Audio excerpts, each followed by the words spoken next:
আসসালামু আলাইকুম ওয়া রাহমাতুল্লাহি ওয়া বারাকাতু। সবাই কেমন আছেন? আশা করি সবাই ভালো আছেন এবং সুস্থ আছেন। সবাইকে বিসমিল্লাহ মেশিনারিজের আরেকটি ভিডিওতে স্বাগতম জানাচ্ছি।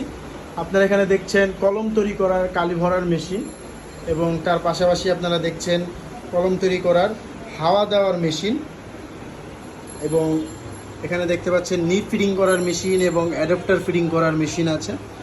তো আপনারা যারা কলমে বিজনেস করতে চাচ্ছেন এবং কলমে মেশিন কিনে আপনারা ঘরে বসে কলম তৈরি করে নিজের নামের উপরে দিয়ে কলম তৈরি করে আপনারা এই বিজনেসটি করতে চাচ্ছেন, নিজেরা কলম তৈরি করতে চাচ্ছেন, তারা চাইলে বিসমিল্লাহ মেশিনারিজ থেকে এক সেট কলম তৈরি করার মেশিন কিনে আপনারা এই বিজনেসটি ঘরে বসে চালু করতে পারেন। মানে ঘরে বসে আপনারা কলম তৈরি করতে পারবেন। তার জন্য এক সেট মেশিন কিনতে হবে। তো আপনারা যারা বিসমিল্লাহ মেশিনারিজের সাথে যোগাযোগ করতে চাচ্ছেন তারা সরাসরি আমাদের স্ক্রিনে দেওয়া নাম্বারে কল করে চলে আসতে পারেন আমাদের ঠিকানা মতন। আজকে এই পর্যন্তই। সবাই ভালো থাকুন, সুস্থ থাকুন। আসসালামু আলাইকুম।